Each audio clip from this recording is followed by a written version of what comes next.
I am back. हमें video में perfume की खुशबू नहीं आती।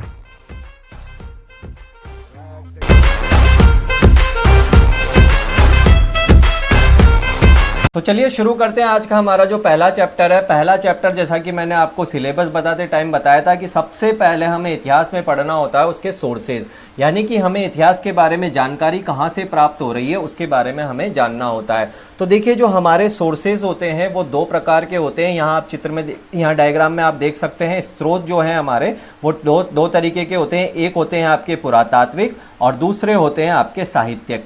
अब देखिए पुरातात्विक जिसको इंग्लिश में आर्कियोलॉजिकल कहा जाता है और दूसरा होता है आपका साहित्यिक जिसको कि आपके लिटरेचर या लिटरेरी फॉर्म में जो मिलते हैं उनको साहित्यिक सोर्स कहा जाता है। देखिए पुरातात्विक क्या होते हैं, ऐसे सोर्स जो हमें खुदाई में प्राप्त हो रहे हैं, ठीक है, यानी खोद कर हमें जो प्राप्त हो रहे हैं, या फिर कोई आपके अभिलेख हो गए या फिर कोई मूर्ति हो गई, यानी फिजिकल फॉर्म में जो आपके एक आर्कियोलॉजिकल रूप में जो हमें मिल रहे हैं वो कहलाते हैं आपके पुरातात्विक स्रोत।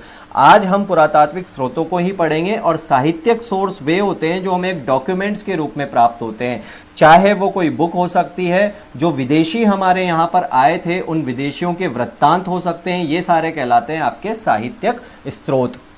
अब देखिए पुरातात्विक स्रोत, यहाँ पर मैंने बताया कि पुरातात्विक स्रोत जो हमें पढ़ने हैं वो चार तरीके के पढ़ने हैं। सबसे पहले आते हैं आपके अभिलेख जिनको कि एडिक्ट्स कहा जाता है, दूसरे आते हैं आपके सिक्के जिनको कॉइन्स कहा जाता है, तीसरा आता है आपके स्मारक जिनको मोनूमेंट्स कहा जाता है और चौथा आता है आपके मूर्तियाँ। आज का जो वीडियो है, इस वीडियो में हम कॉइन्स यानी कि सिक्कों को कवर करेंगे और ये जानने की कोशिश करेंगे कि भाई सिक्कों से हमें क्या क्या जानकारी प्राप्त होती है। लेकिन उसके पहले थोड़ा सा ब्रीफ इंट्रोडक्शन हम ले लेते हैं कि भाई ये अभिलेख क्या होते हैं, स्मारक क्या होते हैं, मूर्तियाँ क्या होती है। तो देखिए अभिलेख, यहाँ देख सकते हैं आप, ये अभिलेख का एक उदाहरण मैंने प्रस्तुत किया है। देखिए जैसा कि नाम से पता लग रहा है, अभि प्लस लेख, यानी कि लेख लिखा हुआ जो हमें प्राप्त होता है। अब ये जो लेख लिखा हुआ है, ये लेख किसी पत्थर पर अंकित हो सकता है, ठीक है, किसी स्तंभ पर अंकित हो सकता है या किसी ताम्रपत्र पर अंकित हो सकता है। अब देखिए ताम्रपत्र क्या है, पुराने ज़माने में जब कागज़ का आविष्कार नहीं हुआ था तो जो लिखने का काम होता था वो एक तांबे के पत्र नुमा, यानी तांबे का एक पतला कागज़ नुमा पत्र नुमा होता था, उस पर वो लेख लिखते थे। तो ये कहलाते हैं आपके अभिलेख।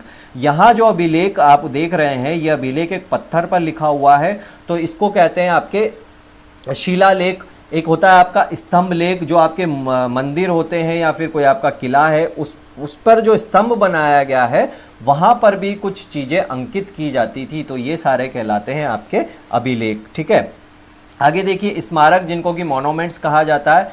स्मारक कोई किला हो सकता है, ठीक है, कोई आपका महल हो सकता है, कोई आपके मंदिर हो सकते हैं। यहाँ देख सकते हैं आप, ये कुतुब मीनार है, ठीक है, ये कुतुब मीनार से अब इससे हमें क्या जानकारी प्राप्त होती है कि भाई ये जो स्मारक बनाए गए हैं, इन स्मारकों से उस काल के बारे में, उस राजा के बारे में हमें जानकारी प्राप्त होती है कि भाई ये किस राजा ने बनाए थे, शांति काल में बनाए थे, युद्ध काल में बनाए थे, और इनके बनाने के पीछे मकसद क्या था, इन सब के बारे में जानकारी हमें मिलती है स्मारकों से। दूसरा उदाहरण यहाँ देख सकते हैं, ये आपके ताजमहल है। ताजमहल से भी हमें मुग़ल काल के बारे में जानकारी मिलती है कि भाई शाहजहाँ ने किस प्रकार से हमारे ताजमहल का निर्माण कराया, किन परिस्थितियों में कराया। तो ये सारे आपके स्मारक होते हैं। आगे जो वीडियो आएंगे उसमें हम इन सबको पढ़ेंगे। नेक्स्ट देख सकते हैं आप, जैसा कि मैंने बताया कि कोई भी किला, तो ये किले का एक उदाहरण है। ये सब आपके किस में आते हैं, स्मारक में आते हैं, ठीक है। इसके बाद देखिए आप मूर्तियाँ। अब देखिए मूर्तियाँ क्या होती है कि जो मूर्ति होती है ये हमें उस काल के बारे में, उसके आर्ट एंड कल्चर यानी कि कला और संस्कृति के बारे में बताती है। साथ साथ हमें ये भी बताती है कि भाई उस काल में धर्म का स्वरूप क्या था, यानी लोग देवी देवताओं को मानते थे या फिर किस धर्म को मानते थे। ये सब जानकारी हमें कहाँ से प्राप्त होती है, ये हमें प्राप्त होती है मूर्तियों से, ठीक है। ये मूर्ति है। और ये दूसरा उदाहरण आप देख सकते हैं, ये नर्तकी की मूर्ति है जो हमें सिंधु घाटी सभ्यता से प्राप्त हुई है। तो इससे हमें सारी जानकारियाँ प्राप्त होती है कि भाई आर्ट एंड कल्चर कैसा था, या फिर देवी देवताओं को मानते थे, कौन से धर्म को मानते थे। तो अब हमारा शुरू होता है आज का जो चैप्टर है, वो चैप्टर है हमारा सिक्के। तो ये देख सकते हैं आप, ये सिक्के हैं, ये प्राचीन काल के सिक्के हैं। अब इनसे हमें इतिहास के बारे में क्या जानकारी मिलती है हम जानने की कोशिश करेंगे। देखिए कोई भी अगर आपका सिक्का है, ये एक सिक्का आप यहाँ पे देख सकते हैं, इस सिक्के पर जो राजा आपको दिखाई दे रहा है, इससे हमें क्या पता लगता है? इससे हमें आप थोड़ा सा दिमाग दौड़ाइए कि इस राजा के चित्र को देखकर हम क्या पता लगा सकते हैं। तो देखिए यहाँ पर जो राजा का चित्र है, इससे हमें पता लगता है राजवंशावली। यानी पहला पॉइंट हमारे सामने आया कि अगर किसी सिक्के पर किसी राजा का नाम अंकित है या फिर किसी राजा का चित्र अंकित है, तो उससे हमें उस राजा के वंश के बारे में जानकारी प्राप्त होती है। और दूसरा देखिए, दूसरा अब ये सिक्का देखिए आप यहाँ पर, इस सिक्के पर आपको एक देवी माँ का चित्र दिखाई दे रहा होगा। तो अब आप थोड़ा सा और सोचिए कि भाई इससे हमें क्या जानकारी प्राप्त हो सकती है। यानी किसी सिक्के पर अगर देवी देवता का चित्र अंकित है तो उससे हमें पता लगता है वहाँ के धर्म के स्वरूप के बारे में। यानी लोग कौन सी देवी को मानते थे, कौन से देवताओं को मानते थे, ये सारी जानकारी हमें प्राप्त होती है। तो 2 पॉइंट हमारे यहाँ आ गए, हमारे पास आ गए। पहला, सिक्के से हमें राजवंशावली पता लगती है अगर किसी राजा का चित्र अंकित है तो। दूसरा, सिक्के से हमें धर्म का स्वरूप पता लगता है। आगे चलते हैं, देखिए आगे, अब देखिए ये सिक्का है, ये जो सिक्का है ये समुद्रगुप्त का सिक्का है और इस पे समुद्रगुप्त को वीणा बजाते हुए दिखाया गया है। तो इससे हमें और क्या जानकारी प्राप्त हो सकती है? थोड़ा सा अगर हम दिमाग लगाएंगे तो इससे हमें पता लगेगा कला और संस्कृति के बारे में, यानी आर्ट एंड कल्चर के बारे में। आर्ट एंड कल्चर कैसे? अब जैसे कि समुद्रगुप्त इस सिक्के में वीणा बजा रहा है तो इससे हमें पता लग रहा है कि भाई संगीत का विकास जो है उस काल में हुआ था। राजा जो था वो खुद संगीत प्रिय था, तो एक प्रकार से हमें संस्कृति और कला के बारे में जानकारी प्रदान कर रहा है। अब आगे देखिए, जो सिक्का होता है वो आपके राज्य की सीमा क्षेत्र के बारे में भी जानकारी प्रदान करता है। अब राज्य की सीमा क्षेत्र के बारे में कैसे जानकारी प्रदान करता है? देखिए मान लीजिए ये कोई एक क्षेत्र है, ठीक है, ये एक क्षेत्र है। इस क्षेत्र में हमें यहाँ पर सिक्के मिले हैं, यहाँ पर सिक्के मिले हैं, ठीक है, यहाँ पर सिक्के मिले हैं, ये सारे सिक्के मिले हैं। इसके अलावा एक क्षेत्र यहाँ पर है, ठीक है, ये एक क्षेत्र है। इस क्षेत्र में भी अगर हमें यहाँ सिक्के मिले हैं उसी राजा के और यहाँ सिक्के मिले हैं, तो इससे हमें क्या पता लगता है कि भाई यहाँ जो राजा था वही राजा इस जगह भी शासन कर रहा था। यानी उस राजा की जो सीमा क्षेत्र था वो यहाँ तक था, उसका शासन यहाँ तक फैला हुआ था। यानी किसी क्षेत्र विशेष में अगर एक ही शासक के सिक्के मिल रहे हैं तो उससे हमें उस क्षेत्र की सीमा का पता लगता है, यानी उस एम्पायर की पूरी बॉर्डर का पता लगता है। तो ये 2 पॉइंट और हमारे पास आ गए कि सिक्के से हमें कला और संस्कृति के बारे में जानकारी प्राप्त होती है। दूसरा पॉइंट आया कि सिक्के से हमें राज्य की सीमा के बारे में पता लगता है कि भाई शासन कहाँ तक फैला हुआ था।